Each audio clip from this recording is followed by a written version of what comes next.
Hello friends, welcome to my channel Gujju તડકા. જો તમે મારી ચેનલ પર નવા છો તો પ્લીઝ મારા ચેનલને લાઈક અને શેર કરો. તો ફ્રેન્ડ્સ, આજે હું લઈને આવી છું મેંગો મલાઈ કુલ્ફી, જે બનાવવામાં એકદમ ઇઝી છે અને એમાં આપણે ગેસની પણ જરૂર નથી. તો ચલો આપણે બનાવવાનું શરૂ કરીએ. તો સૌપ્રથમ આપણે અહીંયા પાકી કેરી લઈશું. તો અહીંયા મેં કેસર કેરી લીધેલી છે 3. તો હવે આપણે તેને છોલી લઈશું. સૌપ્રથમ પહેલાં તો આપણે એને ધોઈને સરસ કોરા કપડાથી લૂછી લઈશું અને લૂછ્યા બાદ તેને હવે છોલી લઈશું.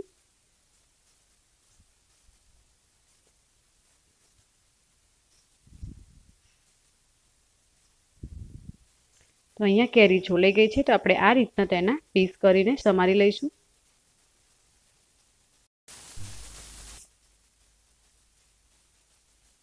આ રીતના આપણે બધી કેરી સમારી લેવાની છે.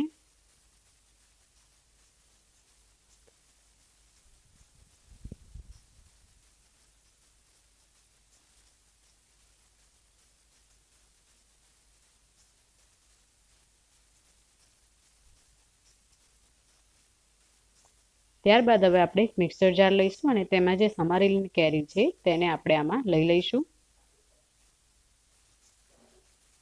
હવે આપણે 3 ચમચી અહીંયા તાજી મલાઈ લઈશું.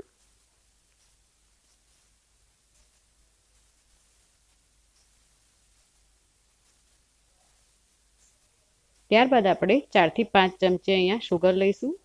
કેરી અહીંયા ગળી જ હોય છે એટલે એના માટે આપણે શુગર ઓછી લઈશું. તો પણ તમારે ટેસ્ટ પ્રમાણે શુગર લઈ લેવાની અને થોડું દૂધ ઉમેરીને આપણે તેને બ્લેન્ડ કરી લઈશું. તો તમે જોઈ શકો છો અહીંયા એકદમ સરસ બ્લેન્ડ થઈ ગયું છે. તો આ રીતનું આપણે અહીંયા ટેક્સચર રાખવાનું છે.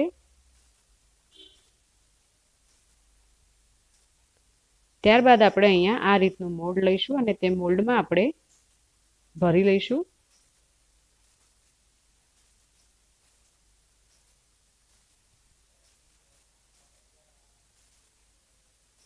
અને જો તમારી જોડે મોલ્ડ ના હોય તો તમે પેપર કપમાં પણ આ બનાવી શકો છો.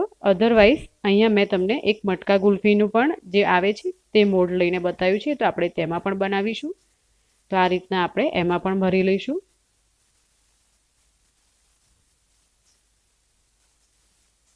અને તેની ઉપર આપણે પિસ્તાથી થોડું ગાર્નિશિંગ પણ કરી લઈએ.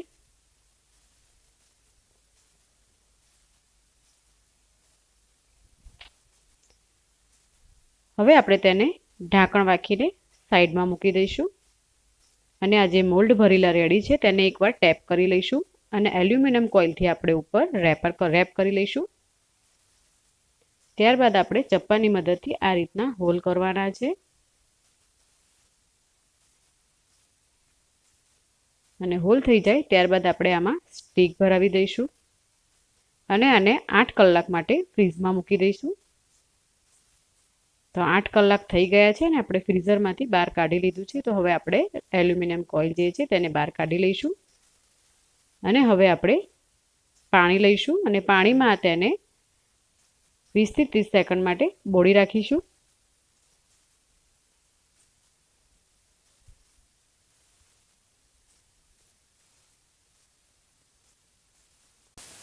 તો તમે જોઈ શકો છો એકદમ ઇઝીલી બહાર નીકળી ગઈ છે અને આપણી અહીંયા મેંગો મલાઈ ગુલ્ફી રેડી થઈ ગઈ છે ફ્રેન્ડ્સ. તો આપણે આ રીતના બધી મેંગો મલાઈ ગુલ્ફી બહાર કાઢી દઈએ. તો આપણે જે મટકા ગુલ્ફીમાં પણ બનાવ્યું છે તે પણ જોઈ લઈએ. છે ને એકદમ સરસ. તો ફ્રેન્ડ્સ, આ ઉનાળામાં તમે પણ આ રેસીપી ઘરે ચોક્કસ બનાવો અને કેવી બની છે તે કમેન્ટ કરીને મને જરૂર જણાવો. આવી જ રીતે આપણે મળતા રહીશું અવનવી રેસીપી સાથે. મારો વિડીયો ગમ્યો હોય તો પ્લીઝ લાઈક અને શેર